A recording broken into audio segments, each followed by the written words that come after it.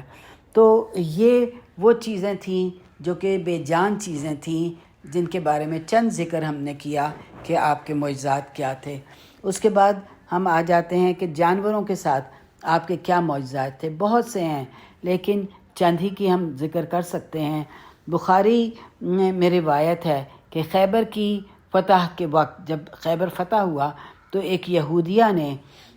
کھانے کے لیے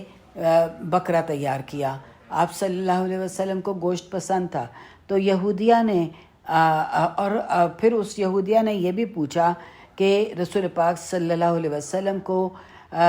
جانور کا کون سا حصہ پسند ہے، تو سب نے بتایا کہ آپ کو دستی یعنی شولڈر کا حصہ جو ہے وہ اچھا لگتا ہے. لہٰذا اس نے وہ جو دستی تھی اس کے اندر زہر ملا دیا. آپ کو جب کھانے کو دیا گیا تو آپ نے اس کا ایک نوالا منہ میں ڈالا ہی تھا کہ فوراً نکال دیا،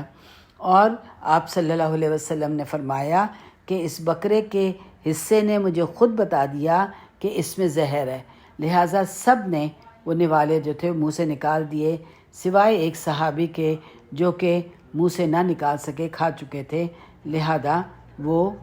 فوت ہو گئے. یہودیہ کو بلایا گیا، اس سے پوچھا اور اس نے کہا کہ ہاں یہ بالکل صحیح ہے کہ میں نے اس میں زہر ملایا تھا. اس کے علاوہ ہم سب جانتے ہیں کہ اونٹ کا رونا، کہ وہ ایک اونٹ آیا آپ صلی اللہ علیہ وسلم کے پاس اور بہت رو رہا تھا اور آپ سے اپنے بولتا جا رہا تھا. تو آپ صلی اللہ علیہ وسلم نے کہا کہ اس کا مالک کہاں ہے، اس کو بلاؤ. اپنے مالک کے خلاف شکایت کر رہا تھا. مالک کو بلایا تو مالک کو اس اونٹ نے بتایا آپ صلی اللہ علیہ وسلم کو کہ مجھے پورا کھانا نہیں دیتا اور بہت زیادہ کام لیتا ہے. اس کے بعد آپ صلی اللہ علیہ وسلم نے مالک کو بلایا اور اس کو کہا کہ تم ان جانوروں کے معاملے میں اللہ سے ڈرو، کیونکہ اللہ کو تم نے جواب دینا ہے. اس اونٹ نے مجھ سے تمہاری شکایت کی ہے، لہٰذا تم اس کے ساتھ اچھا سلوک کرو اور اس کو ضرورت سے زیادہ اس کے اوپر بوجھ نہ ڈالو. مسلم میں روایت ہے کہ انصار رسول پاک صلی اللہ علیہ وسلم کے پاس آئے اور شکایت کی کہ ان کا ایک اونٹ پاگل ہو گیا ہے اور وہ کتے کی طرح سے کاٹ رہا ہے اور بالکل بفرا ہوا ہے، کسی کے ہاتھ نہیں آتا. آپ صلی اللہ علیہ وسلم گئے اونٹ کے پاس. سب نے آپ کو منع کیا کہ یہ اونٹ بہت پاگل ہو گیا ہے، نقصان پہنچائے گا، لیکن آپ نے پرواہ نہیں کی. آپ گئے اور اونٹ کے پاس گئے تو اونٹ نے اپنا سر ایسے جھکا دیا جیسے سجدہ کر رہا ہو. آپ صلی اللہ علیہ وسلم نے اس اونٹ پر ہاتھ پھیرا اور اونٹ ٹھیک ہو گیا. اس کے بعد اس نے تنگ نہیں کیا. اسی طرح ہم جانتے ہیں کہ سراقہ بن مالک کا قصہ کہ وہ جب آپ صلی اللہ علیہ وسلم ہجرت کر رہے تھے تو سراقہ آپ کے پیچھے آیا تھا، لیکن اس کے گھوڑے نے اس کو گرا دیا. سراقہ پھر سوار ہوا، اس نے پھر گرا دیا. سراقہ پھر سوار ہوا، اس نے پھر گرا دیا. تو اس پر سے اس سراقہ کو پتہ چل گیا کہ یہ معاملہ کسی اور کا نہیں ہے بلکہ رسول پاک صلی اللہ علیہ وسلم حق ہیں، اور اس نے وہیں پہ ہی اسلام قبول کیا. اور اس میں پھر آپ صلی اللہ علیہ وسلم نے اسے خوشخبری بھی دی تھی کہ تم کسرا کے کنگن پہنو گے. بہرحال یہ ہم سارا واقعہ پیچھے ہم اپنی سیرت میں کر کے آئے ہیں. تو اس کے علاوہ اور بہت سے واقعات ہیں جس میں کہ معجزات آپ کے ملتے ہیں. ہم یہاں پہ آج اس کو روکتے ہیں. انشاءاللہ باقی معجزات کا ذکر ہم اس کے بعد کریں گے اور ہم دیکھیں گے کہ کتنے کتنے معجزات آپ کی ذات سے منسلک ہیں. اور لیکن بات یہ ہے کہ یہ معجزات بے شک ہر نبی کو دیے گئے، حضرت عیسیٰ کو دیے گئے مردوں کو زندہ کرنا، ابراہیم علیہ السلام کو دیے گئے، سب کو دیے گئے، لیکن معجزات دیکھ کے کوئی اسلام نہیں لاتا. کچھ لوگ ہیں جن کا دل معجزہ دیکھ کے بھی نرم ہو جاتا ہے، لیکن اصل چیز یہ ہے کہ دل سے ایمان لے آنا اللہ کی وحدانیت پہ، رسول کے حق ہونے میں، اسلام کے حق ہونے میں، قرآن کے حق ہونے میں، جنت دوزخ کے حق ہونے میں، قیامت کے دن کے حق ہونے میں، یعنی یہ ہمارا ایمان ہونا چاہیے۔ اللہ تعالیٰ سے دعا ہے کہ اللہ تعالیٰ ہمیں اپنے نبی کی سیرت کی جتنی بھی عمل کی باتیں ہیں ان پہ عمل کی توفیق عطا فرمائے، اور ہماری نسلوں کو بھی ہدایت یافتہ رکھے، نسل در نسل ہماری جو نسلیں ہیں وہ مسلمان اور مومن ہوں، اور نیک اور صالح ہوں، اور اللہ کے پسندیدہ بندے ہوں۔ ربنا تقبل منا انک انت السمیع العلیم وتب علینا انک انت التواب الرحیم، وصلی اللہ علی نبینا محمد وعلی آلہ وصحبہ اجمعین، وآخر دعوانا ان الحمد للہ رب العالمین۔